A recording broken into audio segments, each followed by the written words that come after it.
The story of Ernest Shackleton and the rescue of his crew is one of the most remarkable tales of survival, leadership, and endurance in the history of exploration. In 1914, Shackleton embarked on the Imperial Trans-Antarctic Expedition, intending to be the first to cross the Antarctic continent via the South Pole. However, the expedition encountered disaster when their ship, the Endurance, was trapped and eventually crushed by pack ice. Despite overwhelming odds, Shackleton's leadership ensured that his entire crew survived the ordeal.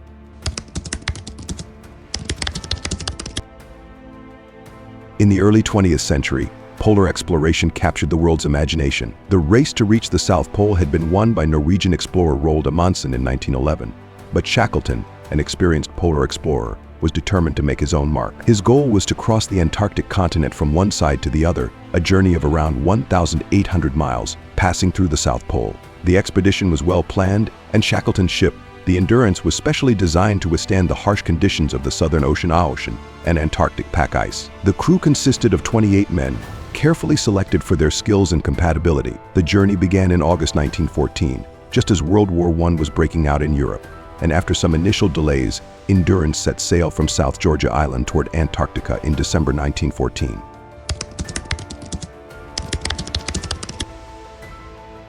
As the Endurance sailed into the Weddell Sea, the pack ice thickened dramatically. By mid-January 1915, the ship became trapped in the ice. Despite their best efforts to free it, the crew was forced to accept that the ship was stuck, and they would need to wait for the ice to release them. Shackleton remained calm and instilled a sense of determination and hope in his men. For the next several months, the crew lived aboard the Endurance, waiting for the ice to break up. They occupied themselves with hunting seals and penguins, exercising the sled dogs they had brought with them, and maintaining the ship. Shackleton kept morale high through his confident leadership and ability to communicate with each of his men. However, by October 1915, it became clear that the Endurance was doomed. The pressure from the ice grew unbearable, and on October 27, 1915, Shackleton gave the order to abandon ship. The Endurance was slowly crushed by the ice and eventually sank on November 21, 1915.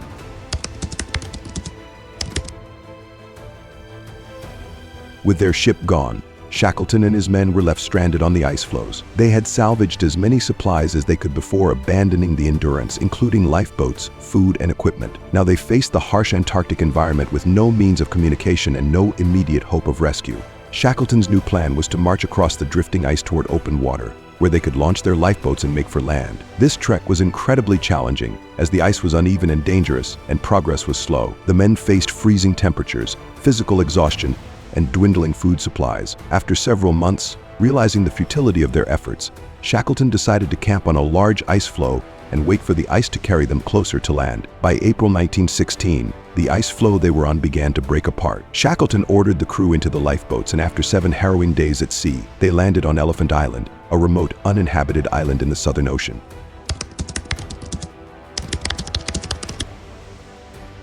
Elephant Island was far from any shipping routes, and the chance of rescue was minimal. Shackleton knew that if they were to survive, he would need to seek help. He decided to take one of the lifeboats, the James Caird, and attempt to reach South Georgia Island, some 800 miles away, where there were whaling stations. The James Caird was only 22 feet long, and the journey would take them through some of the most treacherous waters in the world. On April 24, 1916, Shackleton set out with 5 men: Frank Worsley, Tom Crean, Harry Macnish, Tim McCarthy, and John Vincent. The journey was a desperate gamble.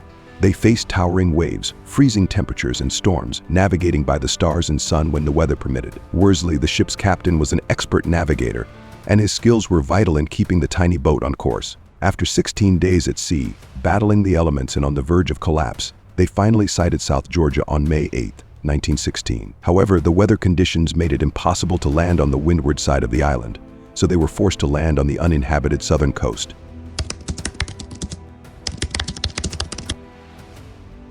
Shackleton, Worsley, and Crean then embarked on another perilous journey, a 36-hour trek across the mountainous and glacier-covered interior of South Georgia to reach the whaling stations on the northern side. This crossing was unprecedented, as no one had ever attempted to traverse South Georgia on foot. Exhausted, freezing, and suffering from severe exposure, they finally reached the whaling station at Stromness on May 20, 1916. The men at the whaling station were shocked to see them. Shackleton immediately arranged for a ship to rescue the 3 men left behind on the other side of South Georgia, and began organizing a rescue mission for the rest of his crew stranded on Elephant Island.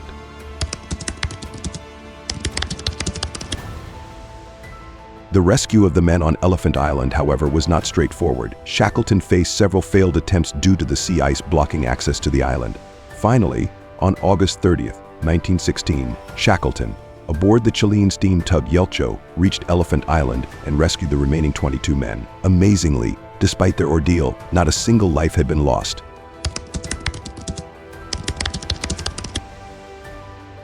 Shackleton's ability to keep his men alive under the most extreme conditions is a testament to his leadership and determination. He was resourceful, optimistic, and deeply concerned about the well-being of his men. His actions during the 2 years of the expedition have since become a case study in leadership under duress. Shackleton's name is synonymous with survival against overwhelming odds, and the story of the Endurance and its crew continues to inspire people today. In the end, Shackleton's planned crossing of Antarctica was never realized, but his legacy as a great leader and explorer was cemented by his ability to bring all 28 men home alive from one of the most harrowing expeditions in polar history.